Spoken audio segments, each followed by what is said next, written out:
Durante a reunião, meu marido, o CEO, jogou a caneta no chão e disse: "Peguem ela." Todos riram. Senti meu rosto queimar, mas permaneci em silêncio.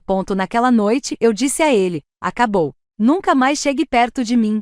À meia-noite, a empresa dele faliu, o telefone dele estava cheio de 53 chamadas perdidas e o orgulho dele havia desaparecido. "Pegue isso." Meu marido disse essas palavras na frente de toda a sua equipe executiva. Eu estava sentada na outra ponta da mesa da sala de reuniões.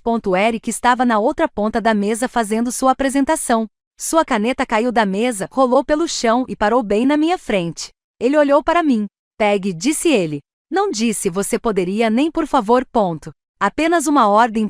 Antes de prosseguirmos, quero agradecer por se juntarem a mim para compartilhar essas histórias de resiliência e retomada de poder. Se você acredita que todos merecem respeito e reconhecimento por suas contribuições, considere se inscrever. É grátis e nos ajuda a alcançar mais pessoas que precisam ouvir isso.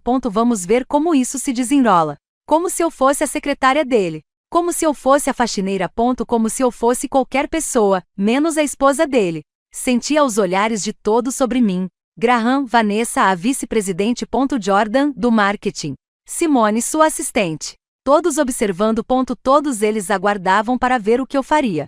A sala estava em silêncio. Então Eric repetiu a frase, desta vez em voz mais alta. "Melissa, atenda." Alguém riu. Não sei quem começou, mas depois todos estavam rindo. Vanessa cobriu a boca com a mão. Graham balançou a cabeça, sorrindo. Jordan chegou a dar uma risadinha enquanto tomava café. Eles estavam rindo de mim. Meu rosto ardeu. Minha mão tremia, mas eu não chorei. Eu não gritei. Eu me abaixei. Peguei a caneta. Caminhei até a ponta da mesa onde ele estava. Coloquei o prato na frente dele. "Aqui está", eu disse baixinho. Eric aceitou sem nem olhar para mim. Voltou à apresentação como se nada tivesse acontecido, como se não tivesse acabado de me humilhar na frente de todos. Mas eu tomei uma decisão naquele instante. Naquela noite, eu disse a ele: "Acabou para mim. Nunca mais chegue perto de mim." À meia-noite, a empresa dele começou a ruir. Seu celular estava cheio de 53 chamadas perdidas. Seu orgulho havia desaparecido. Esta é a história de como uma caneta destruiu tudo. Preciso contar como me tornei aquela mulher. A mulher sentada na ponta da mesa. A mulher que pegou a caneta. Meu nome é Melissa Harrington. Tenho 42 anos. Sou casada com Eric há 6 anos. 6 anos de desaparecimento gradual. Morávamos em uma cobertura no Tribeca. 23º andar. Janelas do chão ao teto com vista para o rio Hudson. O tipo de lugar que as pessoas veem em revistas e pensam que deve ser bonito. Não era bonito. Era solitário. Todas as manhãs eu acordava às 6 horas. Eric já estava no chuveiro. Quando eu terminava de me vestir, ele já tinha ido embora. Sem despedida, sem beijo. Às vezes nem mesmo uma mensagem. Eu ficava parada naquelas janelas enormes com meu café, observando a cidade despertar, observando as pessoas começarem seus dias. E me perguntava quando exatamente deixei de ser Melissa e me tornei a senhora Eric Harrington. Eu costumava ter minha própria vida, meu próprio emprego, minha própria identidade. Eu era consultor financeiro em Boston. Eu era bom nisso, muito bom mesmo. Ajudava pequenas empresas a reorganizar suas finanças. Encontrei investidores. Criei estratégias de crescimento. Tive clientes que confiaram em mim, que me respeitaram, que me viram como alguém competente e valioso. Foi então que conheci o Eric. Isso foi há 7 anos, numa conferência imobiliária em Boston. Ele estava fazendo uma apresentação sobre oportunidades de desenvolvimento no corredor Nordeste. Ele era confiante, charmoso, magnético daquele jeito que algumas pessoas são. Depois da palestra, acabamos no bar do hotel. Ele me ofereceu uma bebida. Conversamos por 3 horas. Ele me contou sobre sua empresa, a Harrington Dynamics, sobre sua visão de construir imóveis residenciais e comerciais por toda a costa leste, sobre como queria criar algo que fizesse a diferença. Mas também me disse que suas finanças estavam um caos. Que ele era apaixonado por desenvolvimento, mas péssimo com números. Que precisava de alguém que entendesse o lado comercial. "Preciso de um sócio", disse ele naquela noite. Alguém que entende, alguém inteligente. Ele me fez sentir vista, importante, necessária. Começamos a namorar um mês depois. Ele dirigia até Boston nos fins de semana. Jantávamos, caminhávamos ao longo do rio Charles, conversávamos sobre o futuro, o nosso futuro. Ele me pediu em casamento 10 meses depois de nos conhecermos. Uma cerimônia pequena, só com a família e alguns amigos próximos. Eu não queria nada grandioso. Eu só queria ele. Queria a parceria que havia prometido. Vamos construir isso juntos, disse Eric na nossa noite de núpcias. Estávamos no quarto do hotel. Ele segurava minhas duas mãos, olhando diretamente nos meus olhos. Tudo que eu faço, você faz parte. Agora somos uma equipe. Sempre. Eu acreditei nele. Durante os 2 primeiros anos, pareceu-me verdade. Mudei-me para Nova York e comecei a trabalhar em tempo integral com o Eric na Harrington Dynamics. A empresa estava em dificuldades quando entrei. Dívidas por toda parte, fluxo de caixa ruim, nenhuma estratégia financeira real. Eu resolvi o problema. Reestruturei todo o sistema contábil, identifiquei áreas onde o dinheiro estava sendo desperdiçado, criei novas projeções de receita e construí modelos financeiros que realmente faziam sentido. Além disso, apresentei o Eric a pessoas importantes. Lawrence Brennan era um investidor de capital de risco com quem eu havia trabalhado em Boston. Ele era especializado em investimentos imobiliários. Eu o convenci a se encontrar com Eric. 3 meses depois, Lawrence investiu $25 milhões na Harrington Dynamics. Esse dinheiro financiou a primeira grande expansão de Eric. E então surgiu Patricia Low. Ela era uma urbanista que eu conheci em uma conferência. Inteligente e bem relacionada. Ela tinha contato com todos os órgãos municipais importantes. Apresentei-a a Eric durante um jantar. Ela gostou dele. E mais importante, ela confiou em mim. 6 meses depois, quando Eric precisou agilizar a obtenção de licenças para um projeto de desenvolvimento, Patricia conseguiu. Também encontrei uma estratégia tributária que economizou $4,7 milhões para a empresa. Era completamente legal, apenas uma brecha na legislação que a maioria das pessoas desconhecia. Eu encontrei. Eu implementei. Eu salvei a empresa do Eric. Mas aos poucos as coisas mudaram. No início, Eric me dava o crédito. Melissa descobriu isso. Ele dizia nas reuniões. Ela é a mente por trás disso. Depois passamos a ser nós. Reestruturamos as finanças. Encontramos os investidores certos. No fim, tudo se resumiu a eu. Eu dei a volta por cima nessa empresa. Eu construí esses relacionamentos. Eu criei essa estratégia. Meu nome desapareceu. Eu me tornei esposa de Eric.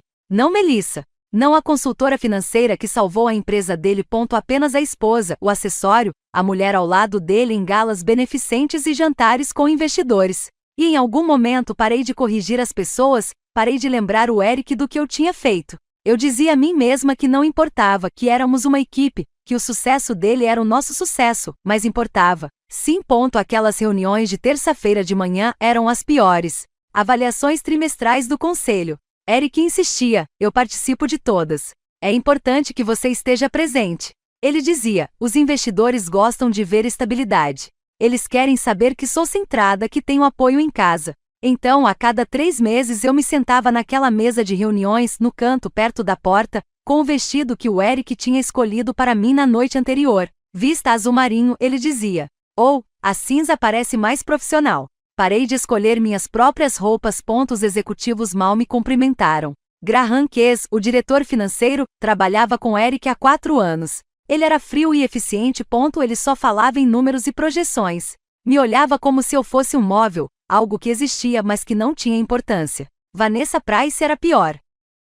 Ela era vice-presidente de aquisições, 36 anos, ambiciosa e implacável. Às vezes, ela sorria para mim, mas o sorriso nunca chegava aos seus olhos. Ela me olhou como se eu estivesse ocupando um lugar à toa, como se eu estivesse tomando um espaço que poderia ser de alguém importante. Jordan Mitchell era o responsável pelo marketing. Ele era gente boa, inofensivo na maior parte do tempo.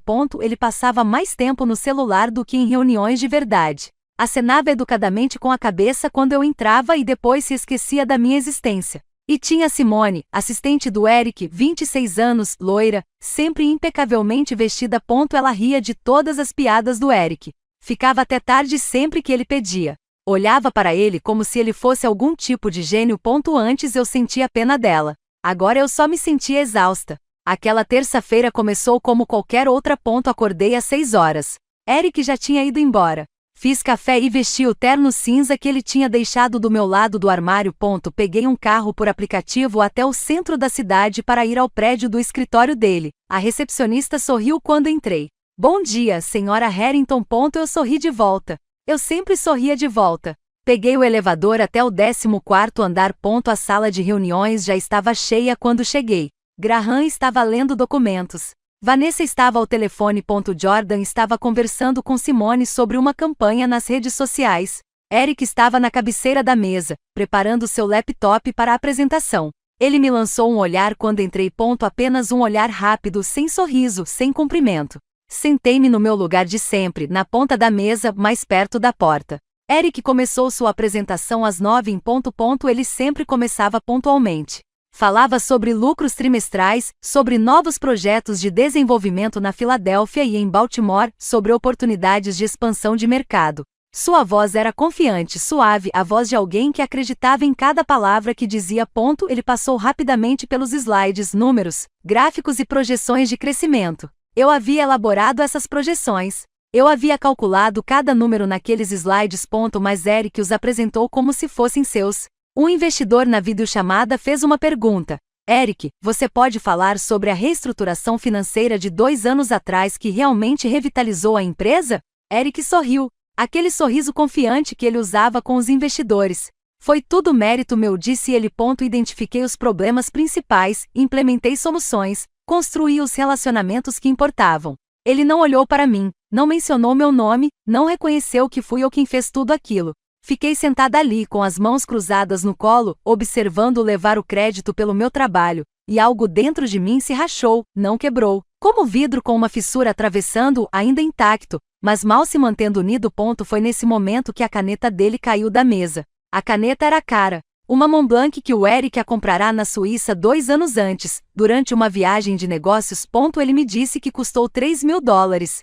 $3.000 por uma caneta. Eu a vi rolar da mesa em câmera lenta. Deu cambalhotas no ar, atingiu o tapete com um som suave e rolou pelo chão em linha reta perfeita. Parou bem em frente aos meus pés. O cômodo ficou completamente silencioso.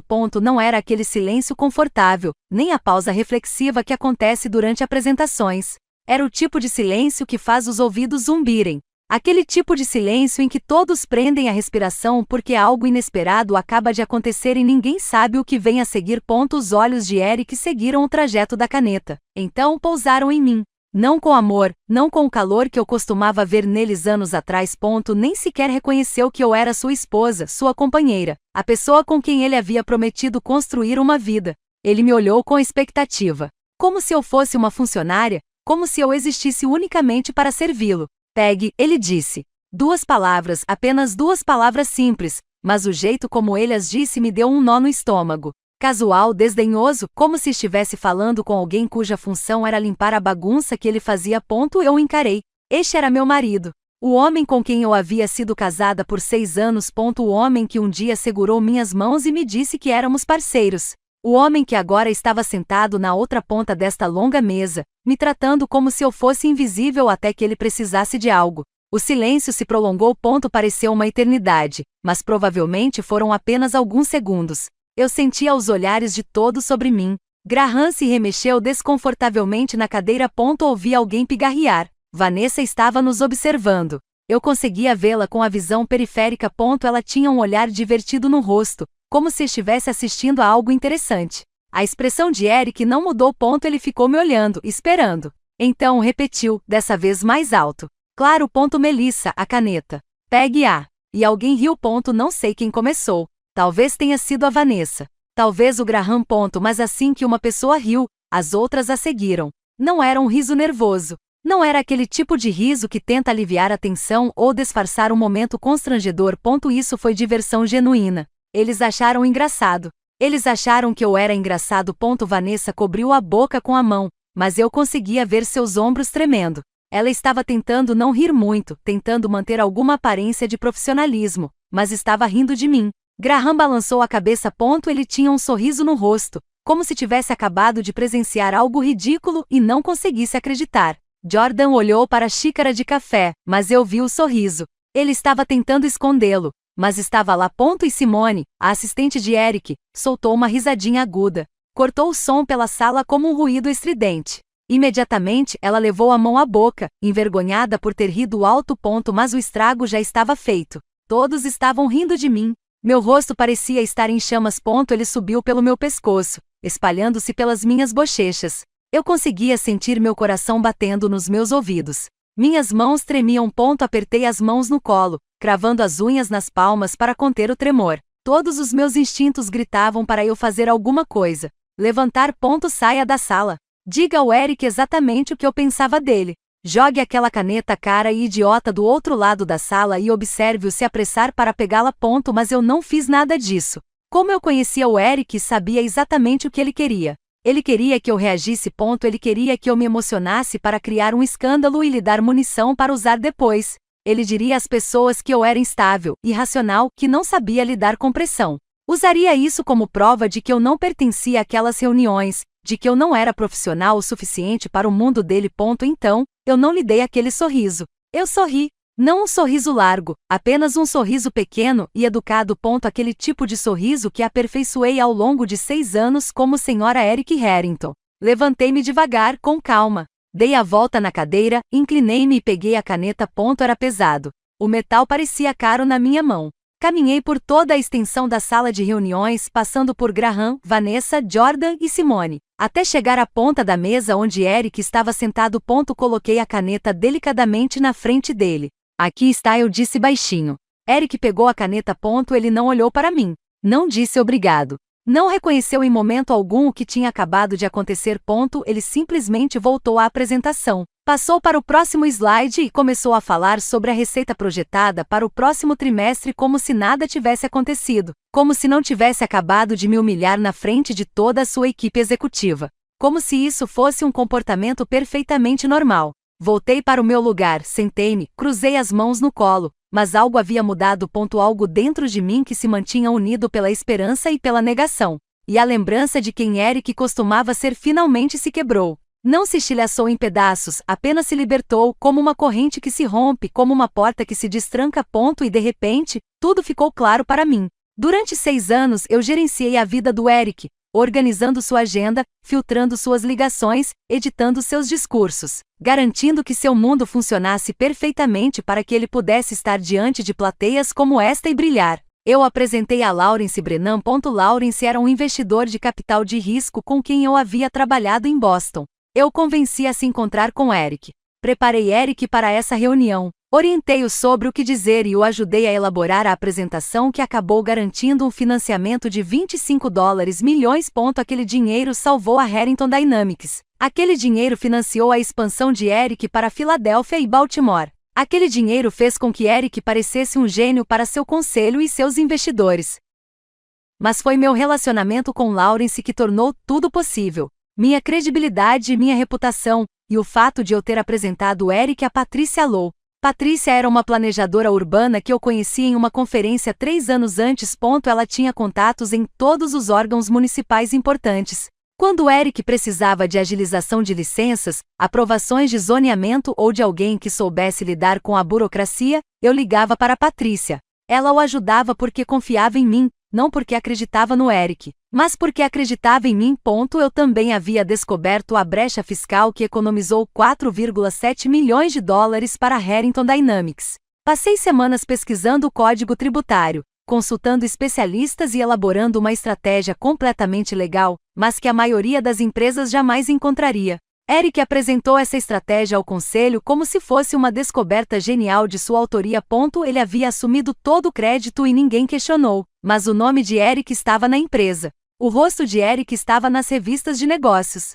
Eric era convidado para dar palestras em conferências sobre como construir empresas de sucesso. E eu era apenas a mulher que pegava a caneta dele. Passei o resto da reunião em silêncio. Eric terminou sua apresentação. Os membros do conselho presentes na videoconferência fizeram perguntas. Eric respondeu a todas com segurança. Todos concordaram com a cabeça. Quando a reunião finalmente terminou, as pessoas começaram a juntar suas coisas, fechar laptops, checar celulares, levantar e se alongar. Eric estava conversando com Graham sobre algo. Algum problema com o empreiteiro em Baltimore. Ele não olhou para mim. Não reconheceu que eu ainda estava na sala. Levantei-me, peguei minha bolsa e saí. Ninguém se despediu. A viagem para casa foi silenciosa. Eric dirigia, uma mão no volante e a outra segurando o celular.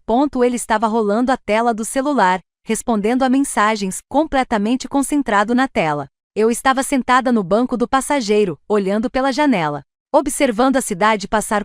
Todos aqueles prédios, todas aquelas pessoas vivendo suas vidas, indo trabalhar, voltando para casa, existindo de maneiras que não tinham nada a ver comigo, com o Eric ou com o que tinha acabado de acontecer naquela sala de reuniões. Minha vida estava acabando, e ninguém mais sabia. Quando voltamos para o apartamento, Eric foi direto para o escritório dele.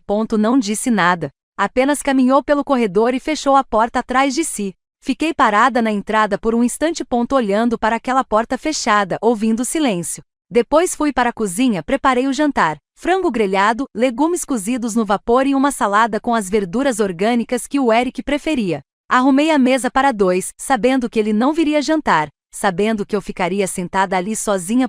Comi sozinha, limpei sozinha, coloquei as sobras em recipientes e guardei na geladeira. Depois, sentei no sofá. Nosso sofá caro e desconfortável que Eric escolheu porque era bonito. Não porque fosse confortável. Não porque eu gostasse, mas porque parecia impressionante. Sentei-me ali, na penumbra da luz da cidade que entrava pelas janelas. Estava navegando no meu celular, fingindo que estava lendo alguma coisa, fingindo que estava tudo bem. Às 10h15, meu celular vibrou. Uma mensagem de texto do Eric, mesmo ele estando a 9 metros de distância, atrás da porta do escritório. Envie as revisões do contrato com a Morgan. Preciso delas amanhã de manhã. Não era uma pergunta, nem um pedido, era uma ordem.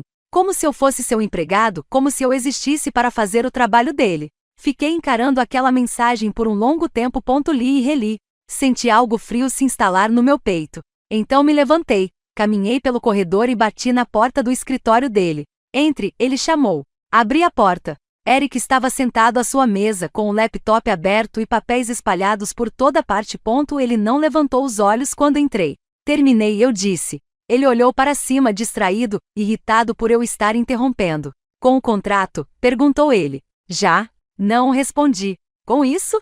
Chega, Eric. O rosto dele mudou quando eu disse essas palavras. Acabou para mim. Por um segundo, Eric ficou me encarando como se estivesse tentando processar o que eu tinha dito. Como se as palavras não fizessem muito sentido. Então, sua expressão mudou de confusão para irritação. O mesmo olhar que ele fazia quando o empreiteiro perdia um prazo ou um investidor fazia perguntas demais. Melissa, não tenho tempo para isso agora, disse ele.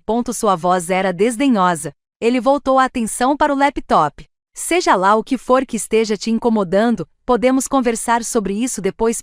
Tenho trabalho a fazer. Não, eu disse que não podemos falar sobre isso depois porque não existe depois. Estou indo embora. Eric. Nunca mais chegue perto de mim.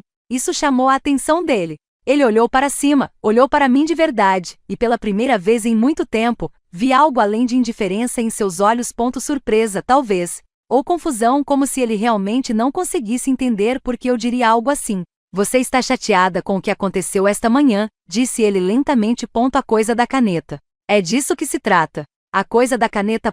Ele chamou isso de a coisa da caneta. Como se não fosse nada. Como se me humilhar na frente de toda a sua equipe executiva fosse apenas um incidente menor ao qual eu estava reagindo de forma exagerada. São cerca de 6 anos. Sendo invisível. Eu disse que minha voz era firme. 6 anos sendo tratada como se eu fosse menos que ninguém. 6 anos vendo você se apropriar do crédito pelo trabalho que eu fiz. Conexões que eu estabeleci. Ideias que eu te dei. O maxilar de Eric se contraiu. Eu construí esta empresa, disse ele. Tudo que temos é graças a mim. Não, eu disse baixinho. Tudo que você tem é por minha causa, e você está prestes a descobrir exatamente quanto. Os olhos dele se estreitaram. O que isso quer dizer? Não respondi. Apenas me virei e saí do escritório dele, fechando a porta atrás de mim. Eu conseguia ouvi-lo me chamando. Melissa, Melissa, volte aqui. Ainda não terminamos de conversar sobre isso. Mas tínhamos terminado. Já fazia muito tempo que tínhamos terminado. Eu só não tinha admitido isso para mim mesmo até hoje. Fui até o nosso quarto e tranquei a porta. Minhas mãos tremiam, mas não de medo nem de tristeza, e sim de adrenalina, de energia, de algo que eu não sentia há anos. Eu me sentia desperta. Durante 6 anos, vivi minha vida como um sonâmbulo, seguindo a rotina, fingindo que tudo estava bem, dizendo a mim mesma que as coisas melhorariam, que Eric eventualmente voltaria a me ver, a me valorizar, a me tratar como uma parceira em vez de um acessório. Mas ele não faria isso. Ele nunca faria. Porque para ele eu não era mais uma pessoa. Eu era apenas parte da engrenagem que mantinha sua vida funcionando sem problemas. E eu não queria mais ser isso. Fui até meu armário. peguei uma mala pequena na prateleira de cima, aquela que eu usava para viagens de fim de semana, e comecei a arrumar as coisas. Não tudo, só o essencial: roupas, produtos de higiene pessoal, o que eu precisaria para alguns dias. Depois fui até minha escrivaninha, aquela pequena escrivaninha no canto do nosso quarto que o Eric tinha me deixado usar porque não ocupava muito espaço. Abri meu laptop. Não aquele que Eric tinha me dado. Não aquele que estava conectado a todas as suas contas no armazenamento em nuvem. Meu laptop pessoal. Aquele que eu comprei com o dinheiro de um trabalho de consultoria que fiz por fora. Um trabalho que o Eric nem sabia que existia. Abri uma pasta que havia etiquetado como documentação. Dentro dela estavam arquivos que eu vinha colecionando silenciosamente há 8 meses. Desde o dia em que percebi que meu casamento havia acabado e comecei a pensar no que viria a seguir. Há 2 anos, a Harrington Dynamics quase faliu. A empresa estava perdendo dinheiro a rodo. Os investidores ameaçavam retirar suas participações. Os clientes estavam indo embora. Eric estava apavorado, completamente sobrecarregado. Ele chegava em casa todas as noites parecendo que ia ter um colapso nervoso. E eu tinha resolvido o problema. Reestruturei todo o sistema financeiro, revisei cada despesa, cada contrato, cada fonte de receita. Identifiquei onde o dinheiro estava sendo desperdiçado, encontrei estouros de orçamento que ninguém mais havia notado. Criei novas projeções e construí modelos que realmente funcionavam. Eu tinha salvado a empresa dele, e tinha sido inteligente nisso.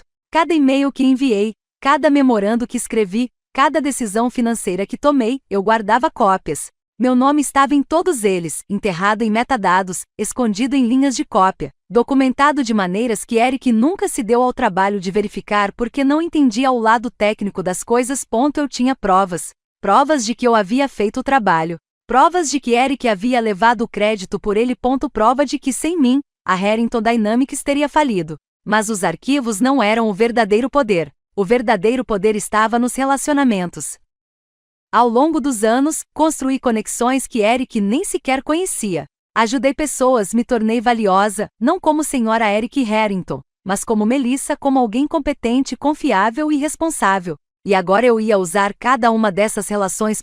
Peguei meu celular, olhei a hora, 10h43. Tarde, mas não muito tarde. Não para o que eu precisava fazer. Fiz a primeira ligação. Laurence Brennan atendeu ao terceiro toque. Melissa, disse ele com uma voz calorosa e amigável. Já é tarde. Está tudo bem? Laurence era um investidor de capital de risco que havia financiado a expansão de Eric. 25 milhões de dólares. O dinheiro que transformou a Harrington Dynamics de uma empresa de desenvolvimento em dificuldades em uma grande empresa do setor. Mas Laurence não investiu por causa de Eric. Ele investiu por minha causa, porque eu havia trabalhado com ele em Boston, porque ele confiava em mim, porque eu o conectei a outros 3 negócios depois disso, que lhe renderam uma fortuna. Preciso que você retire o financiamento da Harrington Dynamics, eu disse. Houve um longo silêncio do outro lado da linha. Eu podia ouvi-lo respirando, pensando. Isso é significativo, disse ele finalmente. Posso perguntar por quê? Eu poderia ter explicado.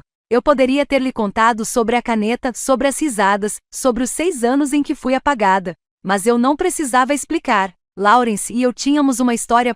Tínhamos confiança. Porque eu estava perguntando, eu disse, e porque Eric vinha distorcendo a situação da empresa. Eu tenho a documentação. Você quer que eu envie ou confie em mim?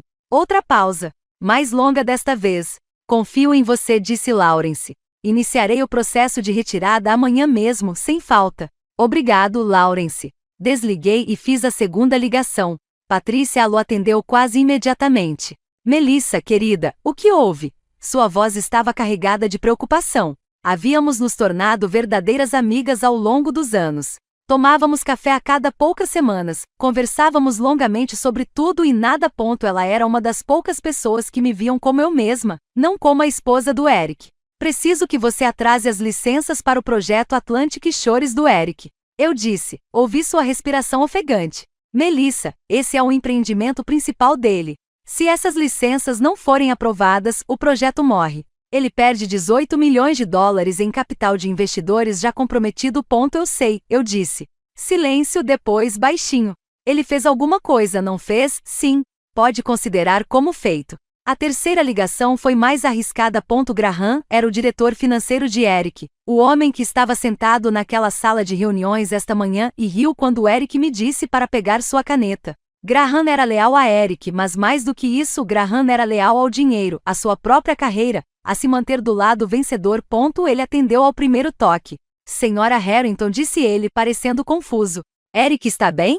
Graham, preciso ser muito clara com você, eu disse. Minha voz estava calma. Firme. Amanhã de manhã, Lawrence Brennan vai levantar 25 milhões em financiamento. As licenças para Atlantic Shores estão sendo adiadas indefinidamente, e eu vou entrar com um pedido de divórcio e um processo alegando roubo de propriedade intelectual pelos sistemas financeiros que eu construí e que salvaram a empresa. Ouviu inspirar profundamente. Ouvi o momento em que ele entendeu o que eu estava lhe dizendo. Você está falando sério? Ele disse, categórico. Você tem duas opções. Você pode afundar junto com Eric ou pode se posicionar como a pessoa que salvou o que sobrou. Eu recomendaria a segunda opção. Outra pausa. Quase podia ouvi-lo calculando, ponderando as opções, pensando na carreira, na reputação, no futuro. O que você precisa de mim? Perguntou ele. Convoque uma reunião de emergência do conselho para amanhã de manhã. Diga-lhes que Eric tem estado instável e que você está preocupado com a forma como ele toma decisões. Plante a semente. Você pode fazer isso? Sim. Desliguei e verifiquei a hora. 11h47. Abri meu e-mail e comecei a redigir uma mensagem para todo o conselho administrativo da Harrington Dynamics. Pessoas que Eric vinha cortejando há anos. Pessoas que confiavam em mim porque eu estava presente em todos os eventos beneficentes, jantares com investidores e eventos corporativos. A esposa gentil e competente que fazia Eric parecer estável e centrado. Mantive o e-mail simples, profissional e devastador. Prezados membros do conselho, é com grande preocupação que informo sobre sérias irregularidades financeiras e má gestão na Harrington Dynamics, das quais tomei conhecimento. Anexei a documentação para sua análise e solicito ação imediata para proteger os interesses dos acionistas. Atenciosamente, Melissa Harrington. Anexei os arquivos. Evidências das projeções infladas de Eric. Investimentos arriscados que ele escondeu do conselho. Atalhos fiscais que não eram exatamente legais, mas também não eram exatamente legais. Cliquei em enviar às 11h59. Depois abri um novo e-mail. Esta é para Vanessa Price, vice-presidente de aquisições, a mulher que deu a maior gargalhada esta manhã. Vanessa, você precisa saber que o Eric anda dizendo aos investidores que você é o elo mais fraco da empresa. Achei que você gostaria de ver a documentação. Anexei e-mails que eu havia forjado. Forjados no estilo de escrita do Eric, para parecer que ele estava planejando demiti-la, culpá-la por quaisquer fracassos e usá-la como bode expiatório. Enviei às 0h03 da manhã. Então desliguei o celular, fechei o laptop, deitei na cama e pela primeira vez em 6 anos, dormi profundamente em paz, sem o peso de fingir que tudo estava bem me oprimindo. Acordei na quarta-feira de manhã com o silêncio, mas não era o silêncio de sempre. Era diferente, pesado, como o ar antes de uma tempestade. Eu sentia que algo estava se formando, embora ainda não conseguisse ouvir. Levantei da cama, fui até a cozinha e fiz café. O apartamento estava exatamente igual a sempre. Simples, caro, mas algo fundamental havia mudado. A vida que eu levava ali tinha acabado. Eu só ainda não tinha ido embora. Me vesti com cuidado. Coloquei meu terno Armani azul marinho. Aquele que eu havia comprado para mim 2 anos atrás. Não era nenhum dos vestidos que o Eric escolheu, nem nenhuma das roupas que ele selecionou porque me faziam parecer adequada para os eventos de negócios dele. Esta era minha. Eu o comprei com o dinheiro que ganhei com um trabalho de consultoria que o Eric nem sabia que existia. Preparei o café da manhã, torradas, ovos, sentei-me no balcão da cozinha e comi devagar. Tomei meu café. Esperei. Às 7h23, a porta do escritório de Eric se abriu com um estrondo. O som ecoou pelo apartamento. Barulhento, violento, nada parecido com a maneira cuidadosa e controlada como Eric costumava se mover pelos espaços. Ele apareceu no corredor e eu mal o reconheci. Seu cabelo estava espetado em ângulos estranhos, como se ele tivesse passado a noite toda passando as mãos por ele. Sua camisa estava amarrotada, a mesma que usara ontem. Não havia trocado de roupa, não havia dormido.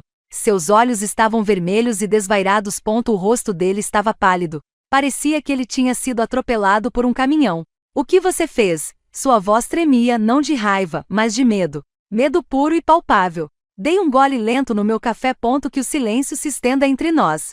Que ele fique ali parado no corredor, desgrenhado e em pânico, enquanto eu permanecia sentada calmamente no balcão. Peguei sua caneta, Eric, eu disse finalmente. Lembra? O rosto dele ficou completamente branco. Brennan cortou o financiamento, ele disse. Sua voz estava rouca, como se ele tivesse passado a noite toda falando. Ou talvez gritando. Patrícia bloqueou as autorizações. O conselho convocou uma reunião de emergência. Estão me interrogando sobre irregularidades financeiras. Vanessa está me ameaçando com um processo. Graham estava falando sobre uma moção de desconfiança. Ele listava catástrofes uma após a outra como se não conseguisse acreditar que todas estivessem acontecendo ao mesmo tempo. Coloquei minha xícara de café na mesa com cuidado. Parece que você está tendo uma manhã difícil. Você fez isso. Não era uma pergunta. Seus olhos estavam fixos nos meus. Desesperados, buscando algum sinal de que aquilo era um erro. De que eu consertaria tudo. Que eu o salvaria como sempre fazia. Eu não fiz nada, disse calmamente. Simplesmente parei de manter tudo unido. Acontece que sem mim, seu império é feito de papel. O telefone dele começou a vibrar na mesa do escritório. Nós dois conseguíamos ouvir de onde estávamos. Alto, insistente. Não parava. Continuava zumbindo sem parar. Eric olhou para o seu escritório e depois para mim. Seu rosto estava fazendo algo estranho, se contorcendo, como se ele finalmente estivesse entendendo o que estava acontecendo. Ele voltou rapidamente para o seu escritório. Ouviu pegar no telefone, ouviu emitir um som, algo entre um suspiro e um gemido. Voltou para o corredor, segurando o telefone, olhando fixamente para a tela. 53 chamadas perdidas, disse ele. Sua voz era quase um sussurro. Você provavelmente deveria responder a essas perguntas. Observei, embora eu duvide que alguma delas seja uma boa notícia. Ele apenas ficou parado me olhando. Ele me olhou como se estivesse me vendo pela primeira vez em anos. Você não pode fazer isso, disse ele. Nós construímos isso juntos. Não, corrigi. Minha voz estava calma, firme. Eu a construí. Você levou o crédito. Há uma diferença. A boca dele abriu e fechou. Ele parecia querer dizer algo, argumentar, se defender, mas nada saiu. O interfone do prédio estalou. A voz do porteiro ecoou pelo interfone. Profissionalismo e cautela. Senhor Harrington, há 2 representantes da Comissão de Valores Mobiliários aqui. Eles gostariam de falar com o senhor. Devo mandá-los subir? O rosto de Eric perdeu a pouca cor que lhe restava. Peguei minha bolsa no balcão e caminhei em direção à porta. Para onde você vai? A voz de Eric falhou. Entrei em pânico. Virei-me uma última vez e olhei para ele parado ali no corredor. O homem com quem eu tinha sido casada por 6 anos. O homem que havia prometido que construiríamos algo juntos. Esse homem que me reduziu a um mero objeto e depois se perguntou por que eu parei de me importar. Qualquer lugar, menos aqui, eu disse. Boa sorte explicando a SEC como você tem administrado a empresa, Eric. Tenho certeza de que eles acharão seus métodos fascinantes. Saí e fechei a porta atrás de mim. Deixei minha aliança de casamento sobre a mesa do hall de entrada, ao lado da correspondência de ontem que ninguém se deu ao trabalho de abrir. A descida de elevador foi como a primeira respiração de verdade que eu dava em anos, como se eu estivesse debaixo d'água e finalmente tivesse emergido. Quando cheguei ao saguão, 2 homens de terno escuro estavam esperando perto da portaria. Investigadores da SEC. Eles tinham exatamente a aparência que eu esperava. Profissionais, sérios, carregando pastas. Me lançaram um olhar quando passei. Não me reconheceram. Por que reconheceriam? Eu era apenas uma mulher saindo do prédio. Ninguém importante. Saí para a rua. O ar da manhã estava fresco. Livre. A cidade já estava desperta, as pessoas corriam para o trabalho, os carros buzinavam, o caos normal de uma manhã de quarta-feira, e eu estava livre. Passei o resto do dia em uma pequena cafeteria a 3 quarteirões do apartamento. Sentada num canto no fundo da sala com meu laptop. Acompanhei as notícias pelo celular. Às 10 horas da manhã, blogs de finanças já noticiavam que a Harrington Dynamics estava em crise. Grandes autorizações de retirada de capital de risco foram bloqueadas em seu principal empreendimento. Uma reunião de emergência do conselho foi convocada, resultando em queda acentuada das ações. Ao meio-dia, os principais investidores começaram a divulgar comunicados, distanciando-se de Eric, expressando preocupação com as práticas de gestão e protegendo suas próprias reputações. Às 15 horas, as ações da empresa haviam caído 40%. Sentei-me ali lendo artigo após artigo, assistindo ao império de Eric desmoronar em tempo real, e esperei sentir culpa, esperei que o arrependimento me atingisse, esperei sentir que tinha feito algo terrível. Mas tudo o que senti foi alívio. Naquela noite, fiz o check-in em um hotel. Nada de luxo, apenas um lugar limpo e tranquilo no centro da cidade, onde ninguém sabia quem eu era. O tipo de hotel que viajantes a negócios usam. Anônimo, esquecível. Pedi serviço de quarto, tomei um longo banho, me deitei nos lençóis brancos e limpos e dormi 12 horas seguidas. Um sono profundo e sem sonhos, do tipo que eu não tinha há anos. Quando acordei na manhã de quinta-feira, meu celular estava cheio de notificações. 89 chamadas perdidas, 143 mensagens de texto. A maioria era do Eric. Dezenas delas começando com raiva, depois confusas, depois desesperadas e por fim, implorando. Algumas eram de seus advogados, profissionais e formais, pedindo que eu os contatasse imediatamente sobre assuntos jurídicos urgentes. 3 eram de antigos amigos que tinham visto as notícias, perguntando se eu estava bem e se havia algo que pudessem fazer. E uma era da minha irmã Ellen. Ela morava a 2 horas de distância, no interior do estado. Conversávamos a cada 2 semanas. Ela nunca gostou do Eric. Ela havia me dito anos atrás que algo estava errado com meu casamento. Eu não dei ouvidos. A mensagem dela era simples. Vi as notícias. Você está bem? Me liga. Liguei para ela. Estou bem, eu disse quando ela atendeu. Melhor do que bem, na verdade. Ellen ficou em silêncio por um momento. Eu conseguia ouvir sua respiração processando a informação. O que ele fez, Mel? Ela finalmente perguntou. Ele se esqueceu de que eu era uma pessoa. Que bom para você, disse Ellen. Sua voz era firme, orgulhosa. Venha ficar comigo um pouco. Você não deveria estar sozinha. Eu a agradeci. Disse a ela que ficaria. Mas ainda não. Eu tinha mais uma coisa a fazer. Naquela tarde, voltei à cobertura. Eu sabia que Eric estaria em sua reunião de emergência do conselho, tentando salvar o que restava de sua empresa, tentando explicar como tudo havia desmoronado tão rapidamente. O porteiro olhou para mim quando entrei. Sua expressão era cautelosa, compassiva, como se sentisse pena de mim. Coitada da senhora Harrington. A empresa do marido está falindo. Ela deve estar arrasada. Ele me deixou levantar sem fazer perguntas. O apartamento parecia diferente agora. Como um museu, uma vitrine de uma vida que nunca existiu de verdade. Me movi rapidamente, fui até o quarto, peguei minha mala maior e comecei a arrumar as roupas, os pertences dele, as coisas que realmente importavam para mim. Deixei para trás tudo que Eric havia comprado, todos os vestidos de grife, as joias caras, os acessórios que deveriam me fazer parecer adequada ao mundo dele. Eu não queria nada daquilo. Na saída, parei no escritório do Eric. A mesa estava coberta de papéis. O laptop dele ainda estava aberto. Eu conseguia ver o e-mail dele na tela. Mensagem após mensagem, todas marcadas como urgentes, todas de pessoas irritadas, em pânico ou exigindo explicações. Sentei-me na poltrona de couro dele, aquela cara que ele havia encomendado especialmente, aquela em que eu nunca tinha tido permissão para sentar porque era o espaço dele, o santuário dele. Abri a gaveta debaixo da escrivaninha dele. Dentro havia uma pasta com a etiqueta pessoal da Melissa. Peguei-a e abri. Lá dentro havia documentos que eu nunca tinha visto antes. Um acordo pré-nupcial, mas eu não me lembrava de ter assinado um acordo pré-nupcial. Nós conversamos sobre isso antes do casamento. O advogado do Eric tinha sugerido isso, mas eu achava que já tínhamos decidido contra. Eu pensava que éramos parceiros que confiavam um no outro. Apólices de seguro de vida com o Eric como único beneficiário. Todas essas apólices eram desconhecidas para mim. E uma carta de 6 meses atrás do advogado do Eric, descrevendo medidas para proteger o patrimônio em caso de divórcio. Ele vinha planejando isso, planejando me deixar, planejando garantir que eu não recebesse nada quando isso acontecesse. Peguei meu celular, fotografei cada página, cada documento, cada prova que Eric estava preparando para me descartar sem nada. Depois coloquei a pasta de volta exatamente onde a encontrei, fechei a gaveta e ao sair, peguei a caneta Montblanc da escrivaninha dele, aquela cara, a que tinha dado início a tudo. Guardei-a na bolsa e saí daquele apartamento pela última vez.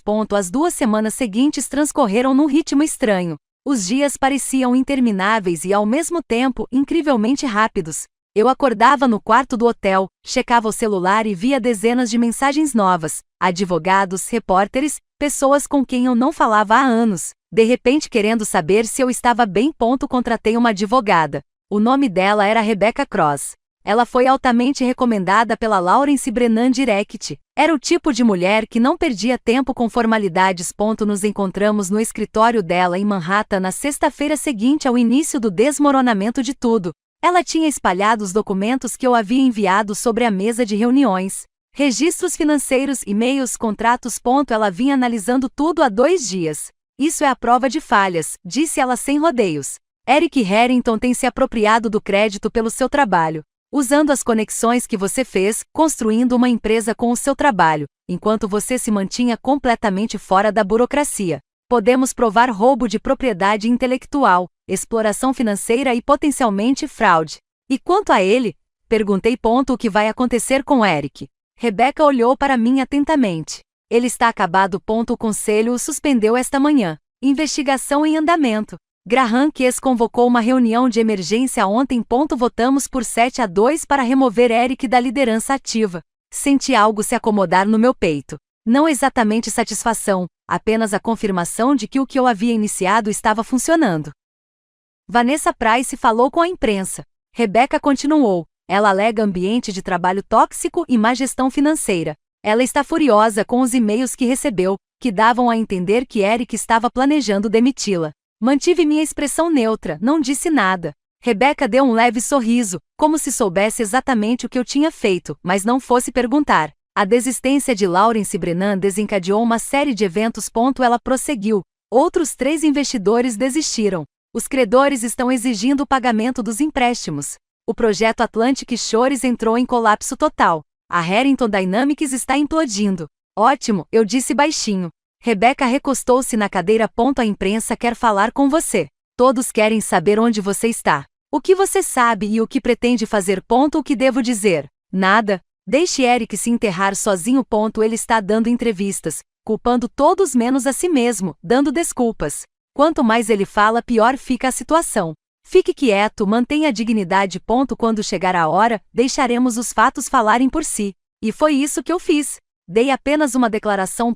Breve e profissional. Estou cooperando plenamente com os investigadores e aguardo ansiosamente que a verdade venha à tona. Foi só isso. Nada mais. Enquanto isso, Eric concedeu 3 entrevistas diferentes na semana seguinte. Assisti a todas do meu quarto de hotel, cada uma mais desesperada que a anterior.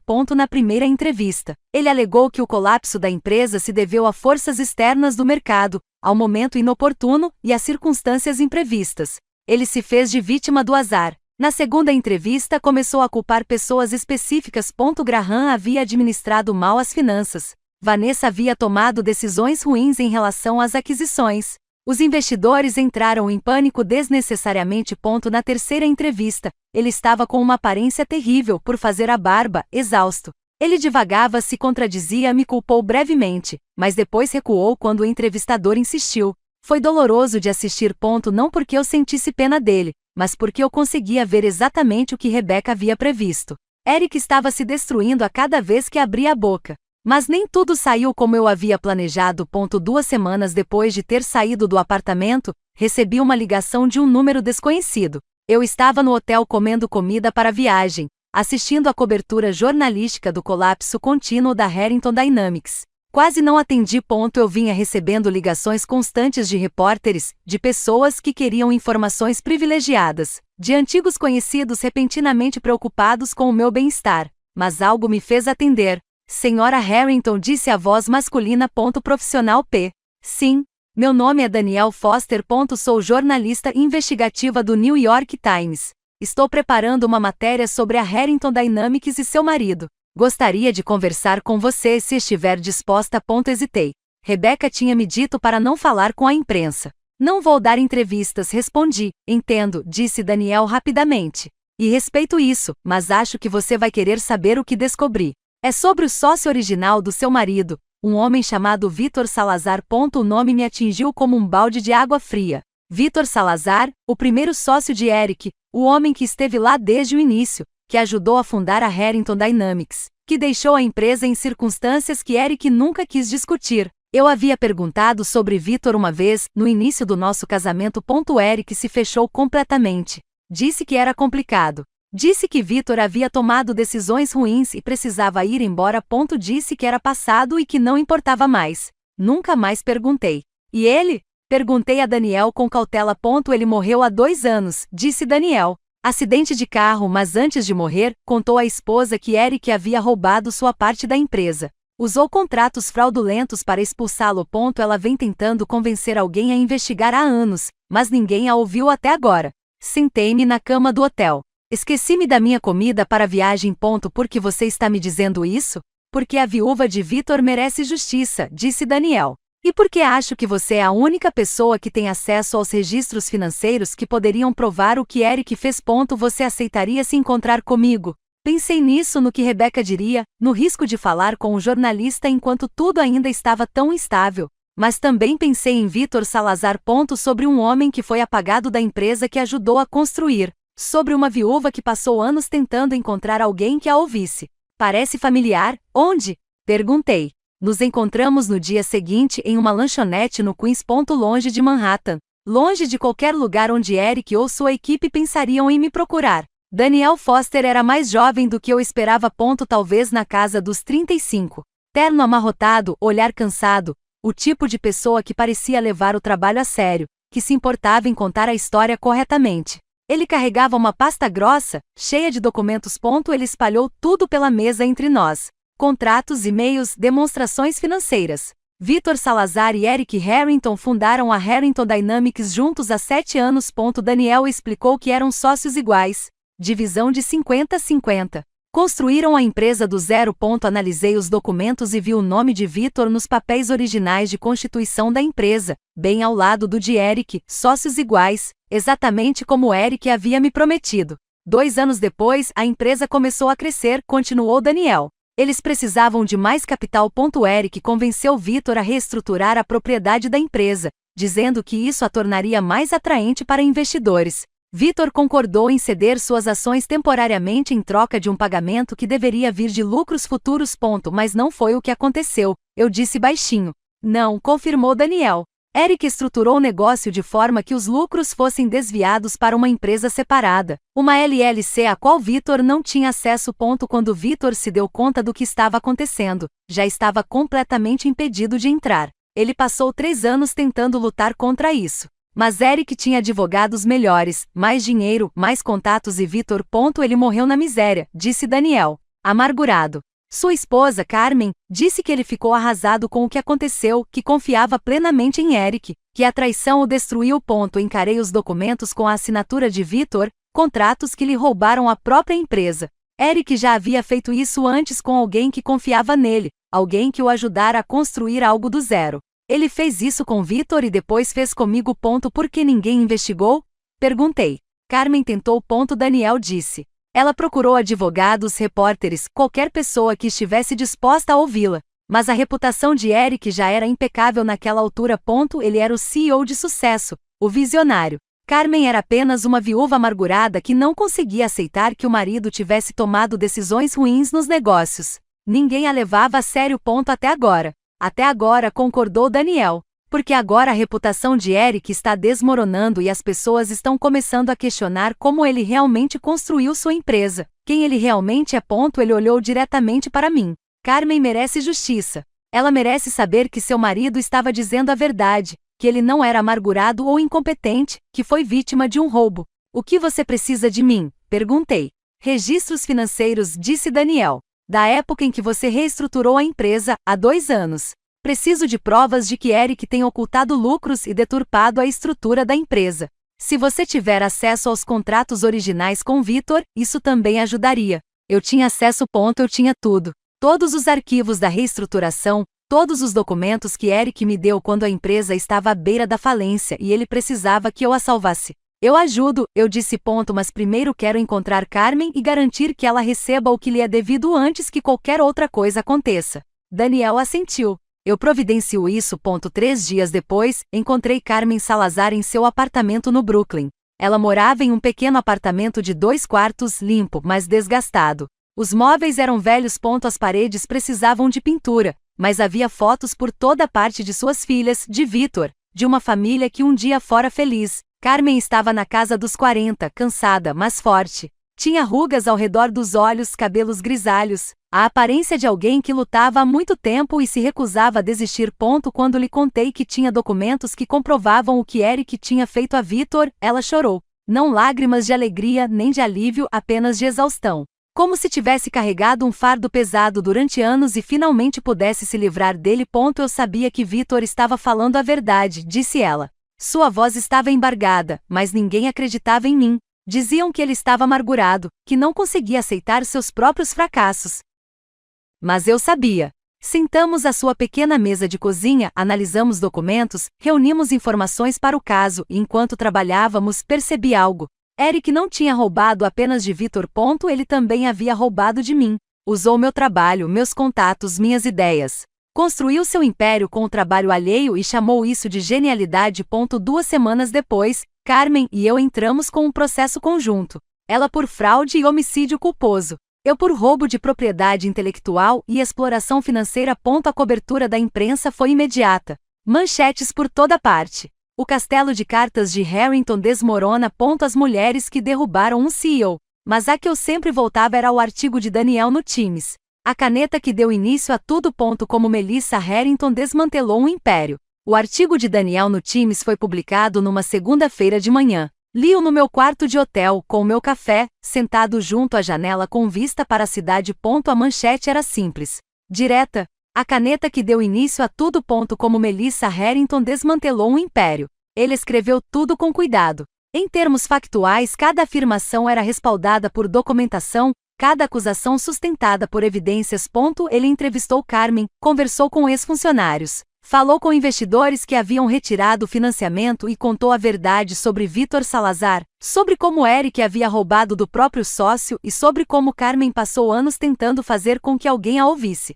O artigo viralizou em poucas horas. Ao meio-dia, era o texto mais lido no site do Times. Ao anoitecer, todos os principais veículos de comunicação estavam noticiando o caso.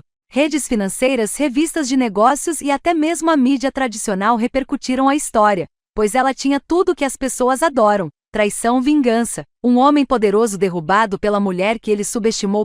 Meu telefone começou a tocar sem parar de novo. Repórteres querendo comentários, programas de entrevistas querendo entrevistas, pessoas com quem eu não falava há anos entrando em contato de repente. Ignorei tudo. Deixe que Rebecca lide com as perguntas da imprensa. O processo judicial avançou mais rápido do que eu esperava. Rebecca havia me avisado que essas coisas geralmente levavam meses, às vezes anos. Mas, com a documentação que eu havia fornecido e o depoimento de Carmen, os advogados de Eric não tinham nada com que trabalhar. As provas eram esmagadoras. Contratos fraudulentos com Vitor Salazar, declarações financeiras falsas ao conselho, estratégias fiscais que ultrapassavam os limites e configuravam sonegação, e roubo de propriedade intelectual. Meu trabalho, minhas conexões, minhas estratégias, tudo documentado, tudo comprovável. Os advogados de Eric tentaram argumentar. Alegaram que os contratos com Vitor eram decisões comerciais legítimas, que a reestruturação financeira que eu havia feito fazia parte do meu papel como esposa de Eric, que não havia uma linha divisória clara entre parceria conjugal e contribuição profissional. Mas Rebecca desmantelou esses argumentos. Ela tinha e-mails onde eu havia detalhado estratégias explicitamente, memorandos com meu nome, documentação comprovando que eu era quem se comunicava com investidores e autoridades municipais, modelos financeiros com minha assinatura digital nos metadados. O conselho da Harrington Dynamics votou pela destituição de Eric do cargo de CEO no final de novembro. 7 votos a favor, 2 contra. Graham Kess foi nomeado chefe interino. Sua missão era salvar o que restasse da empresa para tentar reconstruir a confiança com credores e clientes. Era tarde demais. O estrago estava feito. Vanessa Price renunciou 2 dias depois da demissão de Eric. Ela aceitou um cargo em uma empresa concorrente. Mas antes de sair, deu uma entrevista para um podcast de negócios, falando sobre a liderança tóxica de Eric, sua falência ética e como ele havia criado uma cultura onde a lealdade importava mais do que a competência. Ela nunca mencionou os e-mails falsos que eu havia enviado a ela. Ela nunca admitiu que sua raiva de Eric pudesse ter sido baseada em informações falsas.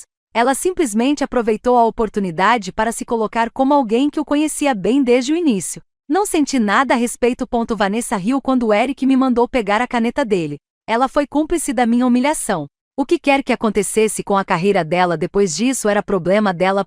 Jordan Mitchell desapareceu completamente da vida pública. Apagou suas redes sociais e parou de postar sobre estratégias de marketing e marca pessoal. Soube por um conhecido em comum que ele se mudou para Portland. Está trabalhando para uma pequena startup e tentando se reerguer após o colapso da Harrington Dynamics.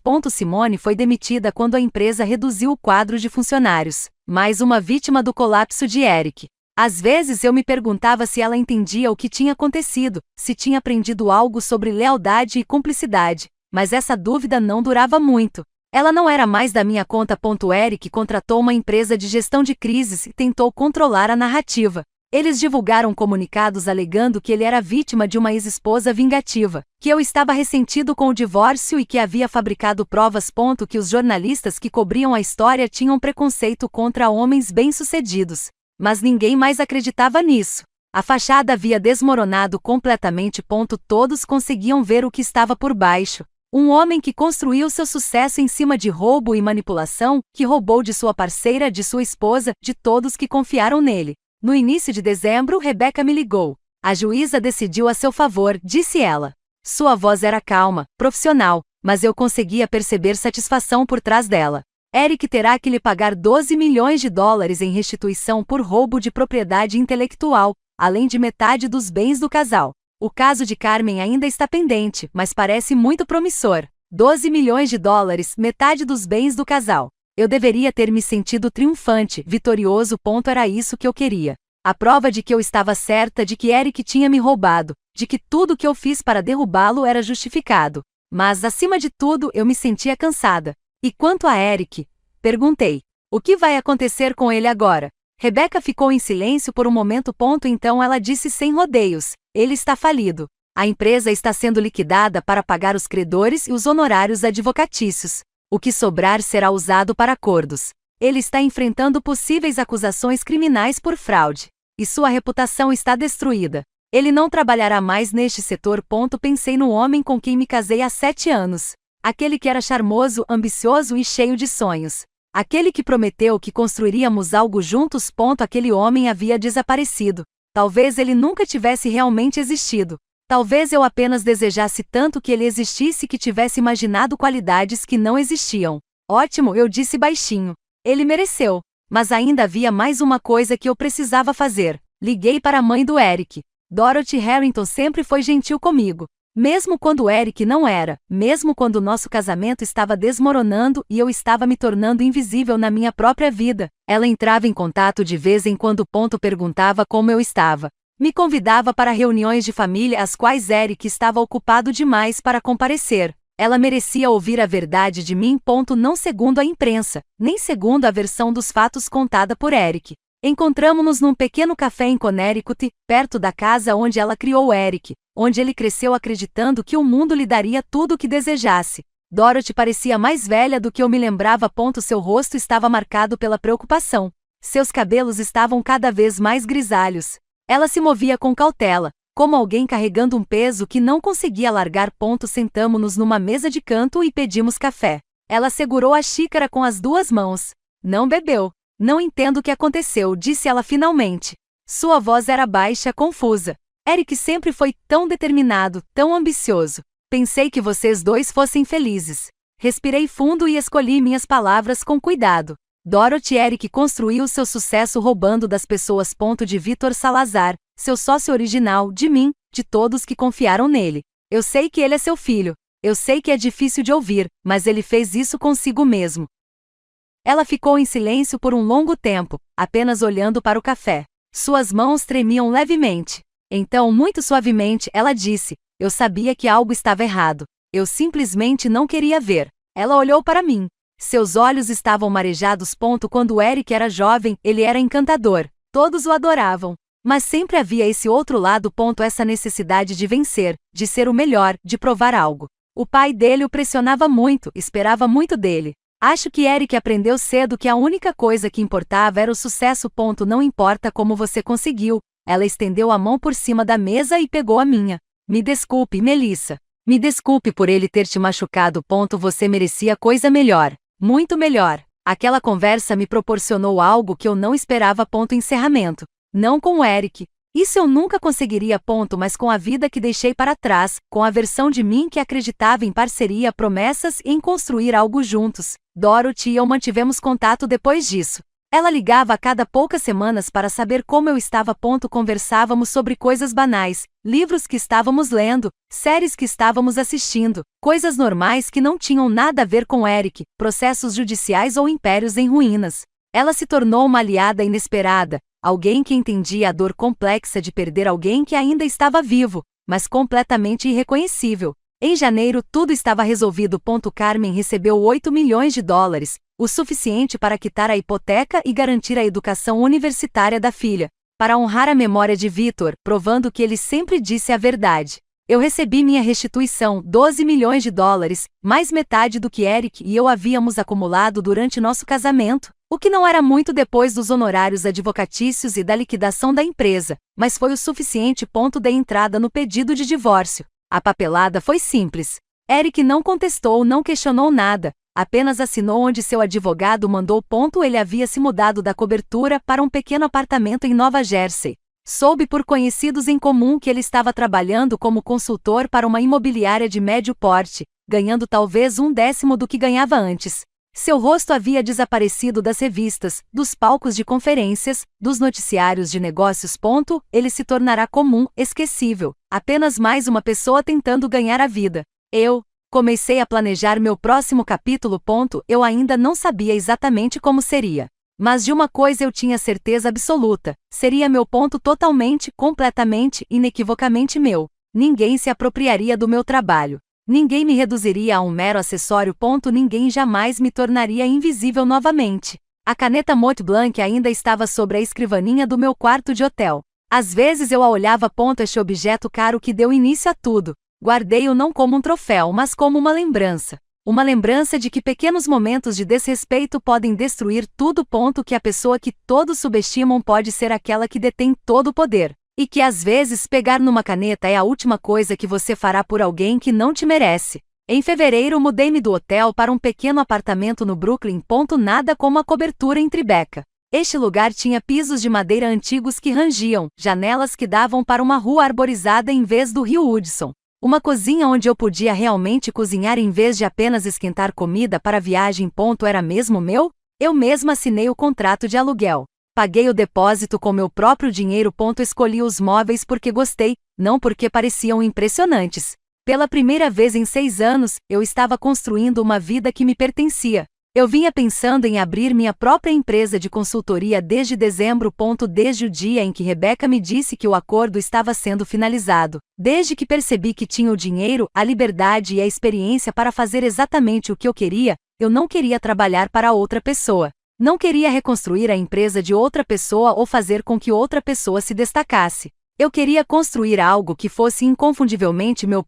Dei o nome de Brennan Strategic Partners à empresa, em homenagem a Lawrence Brennan, o investidor de capital de risco que retirou o financiamento do Eric quando pedi, que confiava em mim incondicionalmente e que acreditou em mim quando mais importava. Lawrence concordou em ser um consultor. Assim como Patricia Allo, a planejadora urbana que havia atrasado as licenças do Eric, e outros 2 colegas com quem trabalhei ao longo dos anos. Pessoas que sabiam do que eu era capaz e que tinham visto meu trabalho de perto.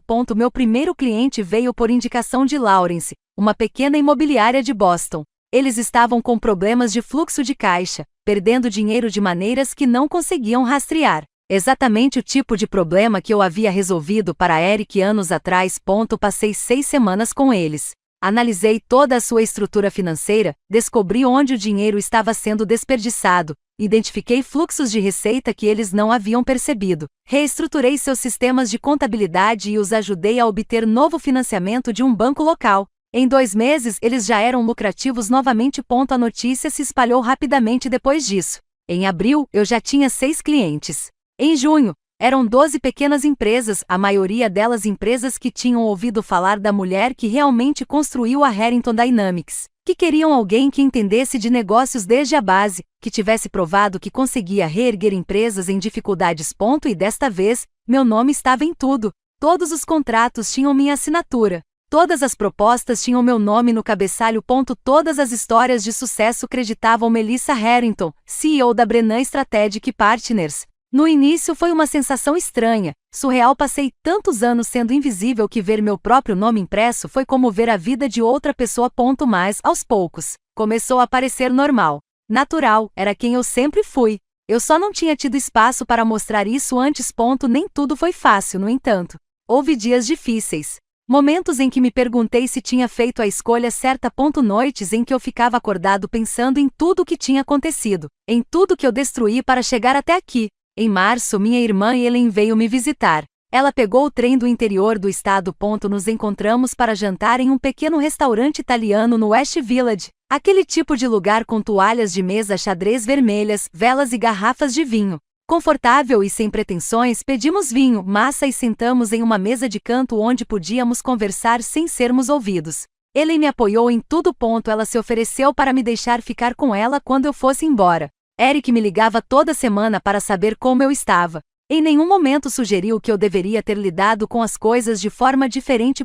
Mas naquela noite, durante nosso segundo copo de vinho, ela fez a pergunta que eu vinha evitando. Você se arrepende disso? Eu olhei para ela. Observei-a atentamente. Ellen era 3 anos mais velha do que eu. Estava casada com o mesmo homem há 15 anos. Tinha 2 filhos numa casa no subúrbio e uma vida completamente diferente da minha. Reflete sobre a pergunta dela, ponderei, examinei-a sob diferentes perspectivas. Me arrependo de ter casado com alguém que não me enxergava, disse por fim. Mas não me arrependo de ter saído. E não me arrependo do que fiz à empresa dele. Ele a construiu com base em mentiras e trabalho roubado. Tudo que eu fiz foi parar de sustentá-lo. Ellen assentiu lentamente. Você sabe que as pessoas vão te julgar, não é? Vão dizer que você foi vingativa, que o destruiu por despeito. Que digam, eu disse. Eu sei a verdade. As pessoas que importam sabem a verdade. Isso basta. Mas as palavras de Ellen ficaram comigo depois que ela foi embora. Porque ela tinha razão. Algumas pessoas me julgaram. Alguns amigos antigos pararam de ligar. Pessoas que eu conhecia há anos, que de repente ficaram ocupadas demais para um café, que pararam de responder às minhas mensagens, que claramente não queriam ser associadas ao escândalo. Alguns contatos comerciais também se distanciaram, desconfortáveis com a confusão com os processos judiciais, a cobertura da imprensa e a destruição pública da reputação de Eric. Mas para cada pessoa que se afastou, 2 outras entraram em contato, principalmente mulheres que haviam passado por situações semelhantes, que haviam sido ignoradas no trabalho, desvalorizadas pelos sócios, apagadas de suas próprias conquistas. Elas viram minha história e reconheceram a delas. Entraram em contato para me dizer que entendiam, que também já tinham passado por isso, que ver alguém finalmente reagir lhes deu coragem para fazer o mesmo. Uma dessas mulheres era Irene Callahan. Ela me mandou um e-mail em março, dizendo que tinha lido o artigo do Daniel no Times e perguntando se poderíamos nos encontrar para um café. Nos encontramos em um café no centro da cidade em uma tarde de quinta-feira. Irene estava na casa dos 40 anos, bem vestida, o tipo de mulher que parecia ter tudo sob controle. Mas quando ela começou a falar, percebi o cansaço por trás da voz, os anos de luta, a frustração de não ser acreditada. Eu era a diretora de tecnologia de uma startup, Irene me contou. Meu sócio e eu a construímos juntos. Eu projetei toda a tecnologia principal, os algoritmos, a interface do usuário, tudo que fazia o produto funcionar. Mas ele era o rosto da empresa, quem falava com os investidores e dava as entrevistas à imprensa. Ela fez uma pausa e tomou um gole de café. 2 anos depois, ele me expulsou, reestruturou a empresa, assumiu o controle majoritário e retirou meu nome das patentes. Passei os 5 anos seguintes tentando fazer com que as pessoas enxergassem o que ele havia feito, mas ninguém queria me ouvir. Diziam que eu estava amargurado, que não conseguia aceitar o sucesso dele. Eu sabia exatamente o que ela queria dizer. Eu tinha ouvido as mesmas coisas sobre a viúva de Vítor Salazar, sobre mulheres que tentavam se apropriar do trabalho que homens haviam roubado. Só depois de ler sua reportagem, continuou Irene, é que percebi que não estava louca. Você realmente me roubou. E eu não estava errada em ficar com raiva. Conversamos por 3 horas naquele dia, compartilhamos histórias, comparamos nossas experiências sobre como homens como Eric agiam, como eles pegavam e pegavam enquanto faziam você se sentir grata por eles te deixarem participar do sucesso deles. Depois disso eu e Irene nos tornamos amigas. Amigas de verdade, daquelas que se entendem sem precisar de explicações. Em maio convidei-a para se juntar à Brennan Strategic Partners como sócia. Ela trouxe seus próprios clientes, sua própria experiência em tecnologia e startups. A história de resiliência dela. Juntos começamos a construir algo maior do que qualquer um de nós conseguiria construir sozinho. Não resolvemos apenas problemas de negócios. Buscamos ativamente mulheres e fundadoras marginalizadas que haviam sido apagadas de suas próprias histórias de sucesso, cujo trabalho havia sido roubado, suas contribuições minimizadas e seus nomes removidos da narrativa. Ajudamos essas mulheres a documentar suas contribuições, recuperar seus créditos e contar suas histórias de maneiras que não pudessem ser ignoradas ou descartadas. Até o verão, havíamos trabalhado com 7 fundadoras, ajudando-as a recuperar seus nomes em patentes, negociar melhores divisões de participação acionária e garantir o devido reconhecimento pelo trabalho que de fato realizaram. Senti que era justiça, não só para mim, mas para todos aqueles que foram tornados invisíveis pela ambição de outra pessoa. Em agosto recebi um e-mail que me surpreendeu. Era da Simone, ex-assistente do Eric, aquela que riu quando ele me disse para pegar na caneta. Oi, Melissa. Dizia isso. Sei que provavelmente é estranho ouvir isso de mim depois de tudo o que aconteceu, mas eu queria me desculpar. Naquele dia, na sala de reuniões, eu ri quando o Eric te disse para pegar a caneta. Não pensei no que aquilo significava. Não pensei em como você deve ter se sentido. Eu estava tão focada em manter meu emprego, em continuar nas boas graças do Eric, que me esqueci de ser uma pessoa decente. Me desculpe. Espero que você esteja bem. Você merece algo melhor do que ele te deu.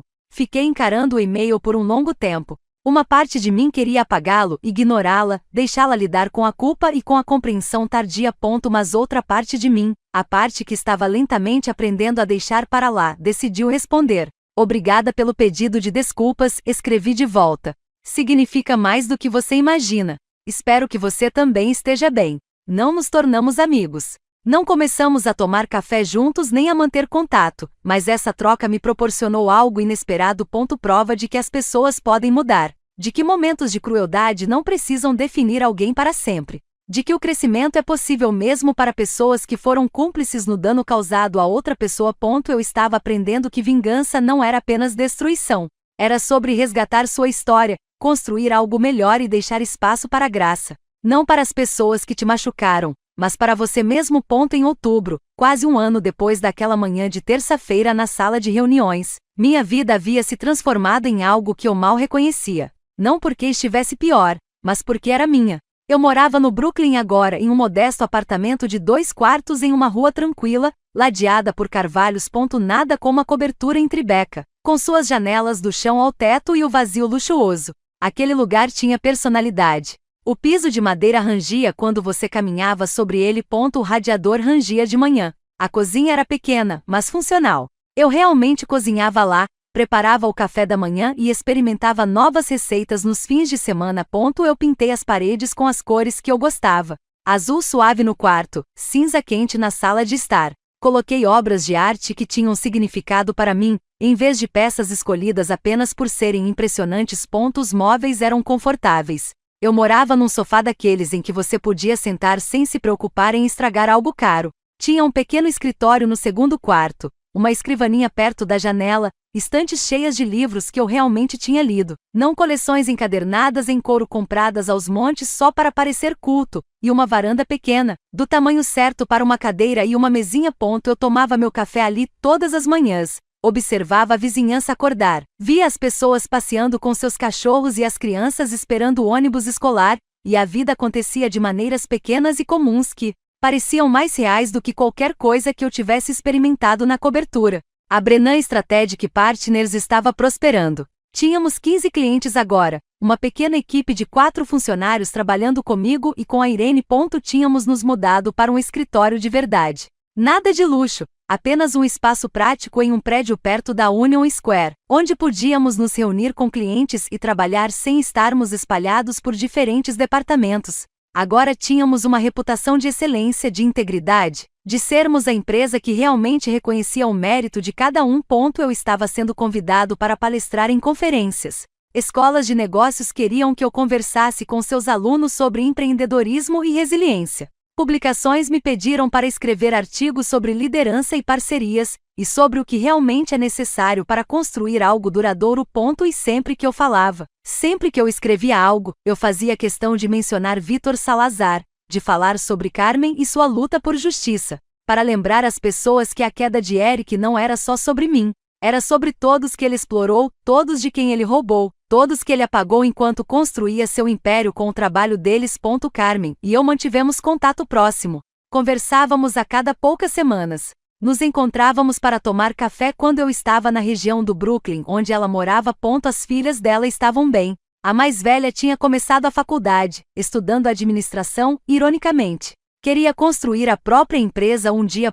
A mais nova estava se destacando no ensino médio, participando da equipe de debates, tirando boas notas e planejando seu próprio futuro. Vitor ficaria muito orgulhoso delas. Carmen me contou isso numa tarde de setembro. Estávamos sentadas num pequeno café perto do apartamento dela. Ela tinha fotos no celular e me mostrou fotos das filhas no dia da mudança para a faculdade, durante uma competição de debates. Ele também teria orgulho de você, eu disse. Por nunca desistir, por garantir que a verdade viesse à tona. Carmen sorriu, um sorriso cansado, mas genuíno. Fizemos isso juntos. Sim. Fizemos com que eles enxergassem o que Vitor tentou lhes dizer durante anos. Ela estendeu a mão por cima da mesa e apertou a minha. Obrigada, Melissa, por acreditar em mim, por nos ajudar, por devolver a dignidade do pai às minhas filhas. Vi Eric mais uma vez, completamente por acaso. Era meados de outubro, uma manhã de terça-feira. Eu estava em uma cafeteria no centro da cidade, esperando por uma reunião com um cliente em potencial, sentado em uma pequena mesa perto da janela, trabalhando no meu laptop e tomando um café americano. A porta se abriu. Levantei os olhos por hábito. Eric entrou. Reconheci-o imediatamente. Embora parecesse diferente, de alguma forma menor. Seu terno era de tamanho padrão, de boa qualidade, mas não feito sob medida. Sua postura era diferente. Encurvado, como se estivesse tentando não ocupar muito espaço. Seu rosto parecia mais velho. Mais rugas, mais cabelos grisalhos. Ele encarava o celular, rolando a tela com uma intensidade frenética que indicava que estava evitando algo ou procurando algo que não conseguia encontrar. Eu poderia ter desviado o olhar, me concentrado no meu laptop e fingido que não o tinha visto, deixado que ele tomasse seu café e ido embora sem nem perceber que eu estivera ali. Mas eu não olhei. Observei-o, esperei, e finalmente ele ergueu o olhar. Nossos olhares se encontraram do outro lado da cafeteria. Por um instante, nenhum de nós se moveu. Apenas nos encaramos. Duas pessoas que um dia compartilharam uma vida, que prometeram construir algo juntas e que, em vez disso, destruíram uma a outra. Então Eric se aproximou. Parou a poucos passos da minha mesa, hesitante, como se não tivesse certeza se eu o deixaria chegar mais perto. Melissa, disse ele baixinho, podemos conversar? Pensei em dizer não. Pensei em dizer que não tinha nada a lhe dizer, que tínhamos terminado, que conversar agora não mudaria nada do que havia acontecido. Mas, depois de tudo, eu estava curiosa. Depois de um ano de advogados, processos judiciais e vendo seu império desmoronar, eu queria saber o que ele diria. 5 minutos, eu disse. Ele sentou-se à minha frente, colocou o celular sobre a mesa com a tela virada para baixo e olhou-me diretamente pela primeira vez em anos.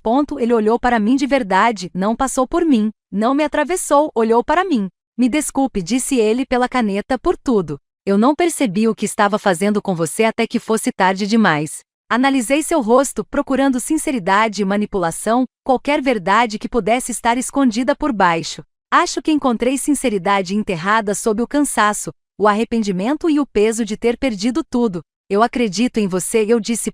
Mas um pedido de desculpas não desfaz o que você fez comigo, com Vitor, com todos que confiaram em você.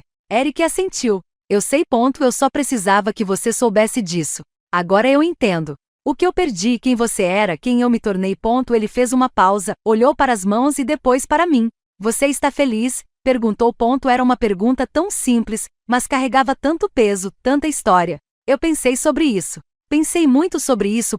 Eu era feliz, eu ainda estava me recuperando, ainda tinha momentos de raiva, momentos de tristeza, momentos em que me perguntava como teria sido se Eric fosse diferente. Se ele tivesse cumprido suas promessas, se ele tivesse me visto como uma parceira em vez de um mero acessório. Mas eu também tinha algo que não tinha há anos. Liberdade. Uma vida que era inteiramente, completamente e inegavelmente minha. Estou quase lá, eu disse sinceramente. E você? Estou trabalhando nisso, disse Eric. É difícil perder tudo. Perceber que você era o problema o tempo todo, mas estou tentando. Terapia, tentando reparar meus erros onde posso. Tentando ser uma pessoa melhor. Não nos despedimos como amigos. Não nos abraçamos, não trocamos números de telefone nem prometemos manter contato. Simplesmente nos levantamos, acenamos um para o outro com a cabeça e fomos embora. Duas pessoas que um dia compartilharam uma vida, agora vivendo vidas completamente separadas. E isso parecia certo. Eric não era mais minha responsabilidade. Sua redenção, se viesse, era algo que ele precisava conquistar. Era uma jornada que cabia a ele, não a mim facilitar, perdoar ou validar. Saí da cafeteria e voltei caminhando em direção ao meu escritório. O ar de outubro estava fresco e límpido. A cidade fervilhava ao meu redor. Pessoas correndo para reuniões, vivendo suas vidas, seguindo em frente. Senti-me mais leve do que nos últimos meses, como se estivesse carregando um peso enorme e finalmente o tivesse deixado de lado. O passado era passado. O futuro estava em minhas mãos. De volta ao meu escritório, sentei-me à minha mesa. Olhei para a caneta Montblanc que estava ali, em seu suporte. Eu a guardei durante todo esse tempo. Não como um troféu, não para me lembrar do que destruí, mas como um lembrete do que aquele momento me ensinou. Que pequenos atos de desrespeito podem destruir tudo. Que as pessoas que você subestima muitas vezes detêm o maior poder. Essa vingança nem sempre tem a ver com destruição. Às vezes, trata-se de recuperar o que sempre foi seu. As pessoas às vezes me perguntam se sinto falta da minha vida antiga. A cobertura, o status, a ilusão de um relacionamento com um homem poderoso. Eu não acreditei. Senti falta da versão de mim que acreditou nas promessas de Eric, da mulher que pensava que amar significava se diminuir. Quem diria que parceria significava fazer todo o trabalho enquanto outra pessoa levava todo o crédito? Mas eu não sentia falta da vida em si. Hoje em dia eu estava construindo algo melhor. Uma empresa que valorizava as pessoas. Parcerias reais e igualitárias. Uma vida onde eu nunca fui invisível. Às vezes, tarde da noite, eu me perguntava o que Eric pensava ao ver meu nome em revistas de negócios. Quando ele soube do sucesso do sócio estratégico de Brennan, quando percebeu que a mulher que ele tratava como móvel havia se tornado tudo aquilo que ele fingia ser, eu esperava que isso lhe ensinasse algo. Não por crueldade, mas como uma lição. As pessoas que você descarta não desaparecem. Elas se reconstroem. Elas se reerguem. E às vezes eles se tornam mais bem-sucedidos do que você jamais foi. A caneta estava sobre a minha mesa, cara, simbólica, mas, no fim das contas, apenas um objeto. O verdadeiro poder nunca esteve na caneta. Sempre esteve dentro de mim. Eu só precisava parar de me sacrificar por alguém que não me merecia e começar a construir algo que me merecesse. Se esta história de justiça e poder recuperado te deixou sem fôlego, clique no botão de curtir agora mesmo. Minha parte favorita foi quando Melissa fez aquelas 3 ligações à meia-noite, sabendo exatamente como o império de Eric iria desmoronar pela manhã. Qual foi o seu momento favorito? Deixe nos comentários abaixo. Não perca mais histórias impactantes como esta. Inscreva-se e ative o sino de notificações para não perder nenhum vídeo novo.